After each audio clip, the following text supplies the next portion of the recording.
नमस्कार, मैं हूँ प्रज्ञा मैथिल और स्टेट न्यूज़ डॉट एआई में आपका स्वागत है। और आज का विषय जो हमारा है वो इंटरनेट मैच्योरिटी है। और आज हमारे साथ जुड़े हुए हैं इस विषय पे बात करने के लिए रघु पांडे जी। नमस्कार सर, आपका बहुत बहुत स्वागत है। Thank you. और सर, एक प्रश्न है मेरा आपसे। भारत सरकार ने स्कूल में कंटेंट लैब बनाने का प्रस्ताव रखा है ताकि बच्चे ब्रांडिंग और नेटवर्किंग सीख सकें। आप सरकार के इस विजन को किस तरह देखते हैं और क्या ये बच्चे भविष्य में सुरक्षित हैं? अच्छा क्वेश्चन है आपका। और हालांकि बहुत रिसेंटली भारत सरकार की तरफ से अनाउंसमेंट आया है, इस बजट में ही अनाउंसमेंट आया है कि वो स्कूलों में बच्चों को इस तरह का कंटेंट लैब बना के देंगे। और जितना मैं समझता हूँ उनका विजन ये है कि बच्चों के अंदर वो स्किल डेवलप हो कि कैसे अच्छा ऑनलाइन कंटेंट बनाया जाता है, वो स्किल उनकी डेवलप हो। और साथ ही साथ मुझे ऐसा लगता है कि सरकार ये भी चाहती है कि जो हमारे शिक्षक हैं जो स्कूलों में, वो भी अच्छा कंटेंट बनाना सीखें। वो इसलिए ज़रूरी है क्योंकि भारत में बहुत सारी भाषाएं हैं, और रीजनल लैंग्वेज में भी अगर एक टीचर कोई अच्छा कंटेंट बना के बच्चों को प्रेजेंट करती है तो ये एक बहुत ही इम्पोर्टेंट लर्निंग रिसोर्स है। सो इनिशिएटिव तो बहुत अच्छा है। आपने इससे जुड़ा हुआ सवाल पूछा कि क्या इसमें बच्चे इस काम को करते हुए क्या उनके ऊपर कोई सुरक्षा का भी कोई सुरक्षा का रिस्क है, कोई सेफ्टी रिस्क है क्या? सो हो सकता है। सिर्फ कंटेंट लैब में कंटेंट बनाने से तो सुरक्षा का कोई खतरा नहीं होता, लेकिन बच्चा जब उस कंटेंट को लेके इंटरनेट पे जाता है, अब मैं ये भी एज्यूम करूंगा कि कंटेंट लैब सिर्फ इक्विपमेंट रख देने से नहीं बन जाता। कंटेंट को बनाना, प्लान करना, फिर रिकॉर्ड करना, एडिट करना, और उसके बाद इंटरनेट पे सही तरीके से उसको प्रेजेंट करना, शेयर करना, ये पूरा एक लाइफ साइकिल है कंटेंट बनाने का। और कंटेंट लैब इनिशिएटिव इस पूरी लाइफ साइकिल को एड्रेस करेगा। मुझे ऐसा लगता है होना चाहिए। अगर ऐसा नहीं है तो भारत सरकार को ये मेरा सजेशन है कि इस पूरे प्रोसेस को वो कंटेंट लैब का पार्ट माने। इसका जो लास्ट स्टेप होता है कि जहां बच्चा अपने कंटेंट को लेकर के इंटरनेट पे जा रहा है और वो जी। उसको शेयर कर रहा है, उस स्टेप पे ये बहुत जरूरी हो जाता है कि बच्चे को ऑनलाइन सुरक्षा के बारे में पूरा अच्छे से ज्ञान हो कि क्या क्या खतरे उसके तरफ आ सकते हैं अगर वो बिना सोचे समझे अपना कंटेंट ऑनलाइन शेयर कर रहा है तो। जी। और इसके लिए अ, अगर कंटेंट लैब में बच्चे को जाने दिया जा रहा है तो वहां जाने से पहले उसको ऑनलाइन सुरक्षा का अच्छा ज्ञान दिया जाना चाहिए। जी। बिल्कुल वैसे ही जैसे अगर बच्चे को आपने बाइक या कार चलाना सिखाने की व्यवस्था की है तो उसके पहले उसकी ट्रेनिंग और उसकी लाइसेंसिंग की भी व्यवस्था आपको करनी चाहिए। बिल्कुल, बिल्कुल। मेरा इसी से रिलेटेड एक और सवाल है आपसे कि जो पहले अंग्रेजी भाषा को इतना महत्व दिया जाता था, आज भी दिया जाता है, तो क्या कंटेंट क्रिएशन भी अभी बहुत ज़रूरी है? कंटेंट आना चाहिए बच्चों को ताकि हमारे करियर में इसका भी कुछ महत्व रहेगा आगे चल के, कंटेंट क्रिएशन का? Again a very good question. जैसे कि पहले और आज भी इंग्लिश एक ऐसी भाषा है जो बिजनेस और जॉब अपॉर्चुनिटीज को बेहतर बनाती है किसी भी व्यक्ति के लिए, इसमें कोई दो राय नहीं है। कंटेंट क्रिएशन क्या किसी बच्चे के करियर के लिए बहुत ज़रूरी है, इसको आप ऐसे देखें कि कंटेंट क्रिएशन से ज़्यादा ऑनलाइन रेपुटेशन उस बच्चे की अच्छा होना बहुत ज़रूरी है। क्योंकि ऑनलाइन रेपुटेशन को देख के ही आज किसी को कोई जॉब अपॉर्चुनिटी मिलती है या बिजनेस अपॉर्चुनिटी मिलती है, या इवन पर्सनल रिलेशनशिप बनाने की अपॉर्चुनिटी भी एक व्यक्ति की ऑनलाइन रेपुटेशन पे डिपेंड करती है। डिपेंड करता सो अगर एक बच्चा अच्छे से कंटेंट बनाना सीख लेता है तो इसका यही मतलब होगा कि वो इंटरनेट पे आगे आने वाले समय पे बड़ा ही इम्प्रेसिव कंटेंट रखेगा, उससे उसकी ऑनलाइन रेपुटेशन बेहतर होगी। वो ये भी सीखेगा कि जैसे ही ज़रूरत पड़े वो तुरंत कोई अच्छा कंटेंट बनाए। मान लीजिए उसने कोई नई स्किल सीखी है, उसने कोई, लेट्स से वो एक रूरल एरिया का ही बच्चा है और उसने खेती के किसी इनोवेशन से जुड़ी हुई कोई स्किल सीखी है और कुछ इनोवेशन किया है, तो ये बहुत ज़रूरी है कि वो बहुत जल्दी इफेक्टिवली उसके अराउंड कुछ वीडियो, कुछ ब्लॉग, कुछ वीडियो ब्लॉग जैसा कुछ बना के तुरंत इंटरनेट पे डाले, सो दैट दुनिया उसके काम को देख सके। यानी कि अपनी ऑनलाइन रेप्यूटेशन को वो कंटेंट से एनरिच करता रहे। है। बिल्कुल, बिल्कुल। सो कंटेंट क्रिएशन एक स्किल है, लेकिन उसका पर्पस क्या है? Online reputation. और ऑनलाइन रेपुटेशन आज इस वक्त मैं तो कहूँगा अंग्रेजी भाषा के ज्ञान से भी ज़्यादा ज़रूरी है किसी के करियर के लिए, वो एक चाहे बच्चा हो या बड़े से बड़ा प्रोफेशनल हो। Online reputation is extremely important for anybody's career. Okay, तो सर सरकार स्किल्स पर ध्यान दे रही है, ये बहुत अच्छा है, लेकिन इंटरनेट से होने वाले खतरे जैसे cyber bullying, privacy, miss information पर जागरूकता की कमी है। क्या सरकार ने इसके बारे में नहीं सोचा है? आप क्या कहना चाहेंगे इस पे? देखिए, सरकार ने इसके बारे में ज़रूर सोचा है, और आज से नहीं, ये जो विचार हैं, ये पिछले 7-8 साल से हम देख रहे हैं कि सरकार इस दिशा में कुछ ना कुछ कर रही है। लेकिन मेरा ऐसा पर्सनली मानना है कि वो जो कर रही है सरकार, वो काफ़ी नहीं है। 2013-14 के बाद से जब स्मार्टफोन भी बहुत सस्ते हुए और डेटा की कीमत बहुत ही कम हो गई, तो हर बच्चे के पास आज स्मार्टफोन और almost limitless data, internet data आज पहुंच गया। उसके बाद जो एक्सप्लोजन हुआ इंटरनेट का हमारी सोसाइटी में कि घर घर इंटरनेट पहुंच गया, पहले जहां हम दिन का आधा घंटा 15 मिनट ही इंटरनेट पे जा पाते थे, आज एक बच्चा भी 6-6, 7-7 घंटे इंटरनेट पे स्पेंड कर रहा है। तो इसकी वजह से अचानक से जो एक्सपोजर बढ़ा, खास तौर से बच्चों का एक्सपोजर, जो इंटरनेट पे होने वाले खतरे हैं उनके प्रति एक्सपोजर जो बढ़ गया, उस लेवल की जागरूकता के लिए सरकार ने भी कुछ नहीं किया है।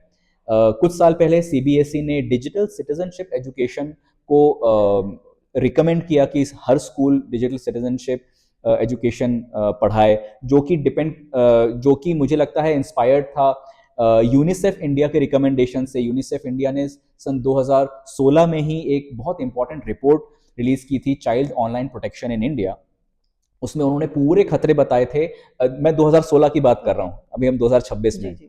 तो 2016 की रिपोर्ट में बहुत सारे खतरे बताए गए थे, और किस तरह के जागरूकता अभियान, और सिर्फ जागरूकता नहीं, बच्चों को स्कूल के अंदर वो सिखाए जाने के लिए पाठ्यक्रम में जो नई चीजें आनी चाहिए, उसके लिए बहुत क्लियर रिकमेंडेशन लिखे थे। एक मेरा एक छोटा सा सवाल है जी। इसमें, जो पेरेंट्स होते हैं, जो माता पिता हाँ। होते हैं, माता पिता अपने बच्चों को कैसे गाइड करें कि उनको फ़ोन नहीं चलाना चाहिए? क्योंकि आजकल जो बच्चे 2-3 साल के बच्चे होते हैं और वो फ़ोन चलाना स्टार्ट कर देते हैं, अब वो क्या देख रहे हैं उस पे, तो इस पे आप क्या बोलना चाहेंगे कि पेरेंट्स को किस तरीके से उनका डेवलप करना चाहिए सर?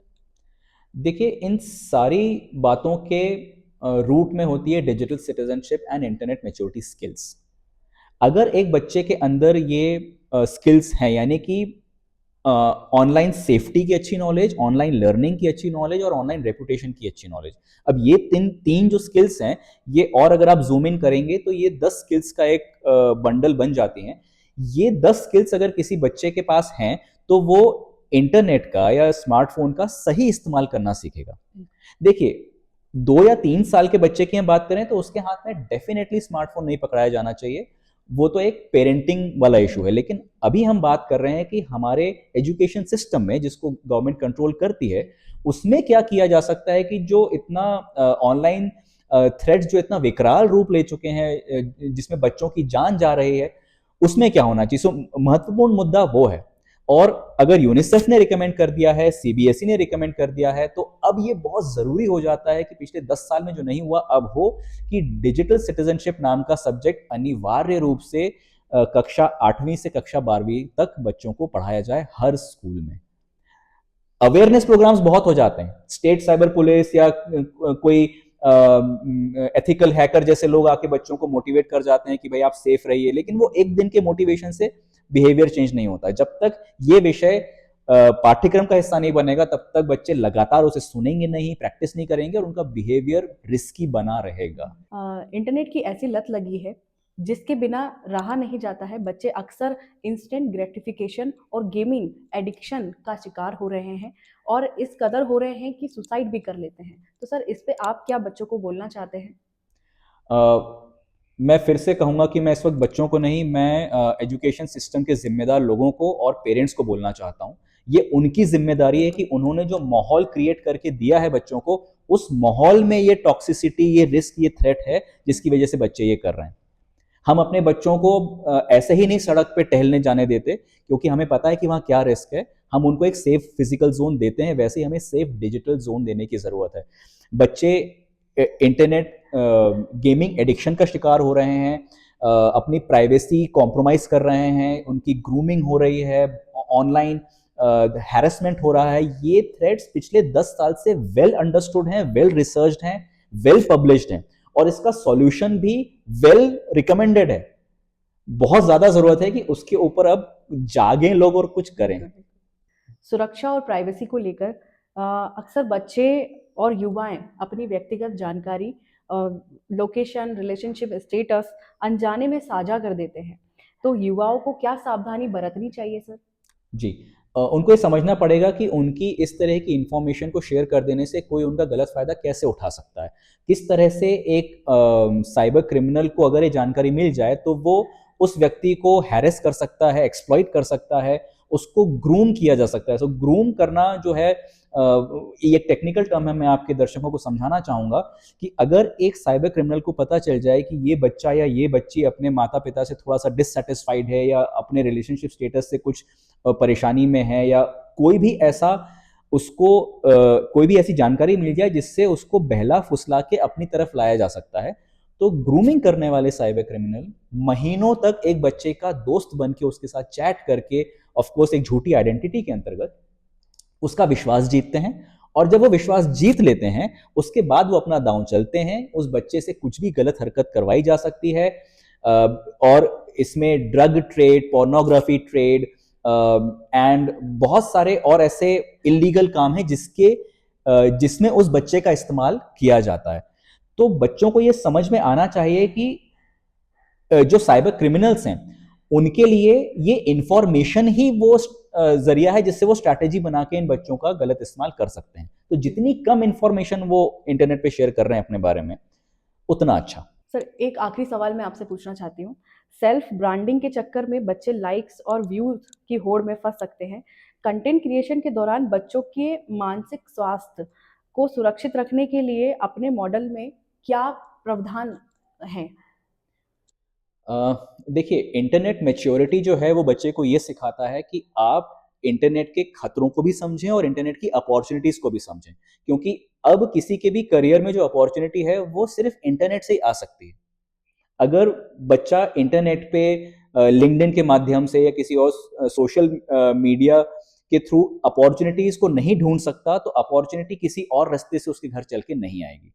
सो बहुत ज्यादा जरूरी है कि बच्चा अपनी ऑनलाइन रेपुटेशन कैसे अच्छी होती है उसके बारे में वो जानता हो। तो इंटरनेट मैच्योरिटी जब हम बच्चे को पढ़ाते हैं, जिन जिन स्किल्स की हमने बात करी, वो जब बच्चा सीख लेता है तो उसको ये समझ में आता है कि मुझे इंटरनेट पे सिर्फ लाइक्स के लिए नहीं जाना है, मुझे अपनी स्किल्स को प्रदर्शित करना है जिससे मेरे पास एम्प्लॉयर्स के थ्रू अपॉर्चुनिटी आए, या किसी बिजनेस पार्टनर के थ्रू अपॉर्चुनिटी आए, किसी कस्टमर के थ्रू अपॉर्चुनिटी आए। तो जब वो करियर अपॉर्चुनिटीज के लिए कंटेंट क्रिएट करता है तो वो एक मैच्योर वे में कंटेंट क्रिएट करता है।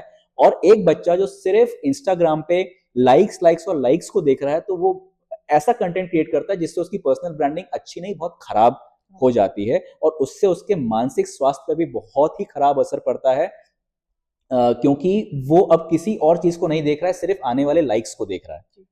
वो उन्हीं लाइक्स को अपने जीवन का वैलिडेशन मानने लगता है कि लाइक्स हैं तो मेरा मेरा जीवन अच्छा है, लाइक्स नहीं है तो मेरा जीवन बर्बाद है।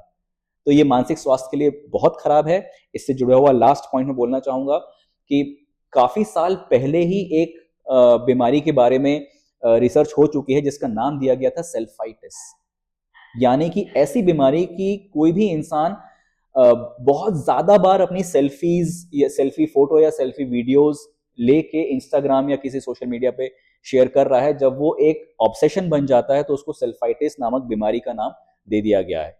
तो वही बात है कि कंटेंट क्रिएशन सिर्फ और सिर्फ लाइक्स के लिए करते हो तो वो मानसिक स्वास्थ्य की परेशानी बन जाता है, और अपनी स्किल किसी एम्प्लॉयर या किसी पोटेंशियल कस्टमर को दिखाने के लिए करते हो तो वो आपकी लाइफ की सबसे बड़ी अपॉर्चुनिटी बन जाता है। सो ऑनलाइन रेपुटेशन होना समझ में आना चाहिए, उससे सब ठीक हो सकता है। तो धन्यवाद रघु जी, आपने बहुत सारी जानकारियां इंटरनेट मैच्योरिटी के बारे में बताई हैं। उम्मीद है हमारे दर्शकों को इसका फायदा होगा। तो thank you so much sir. Thank you so much.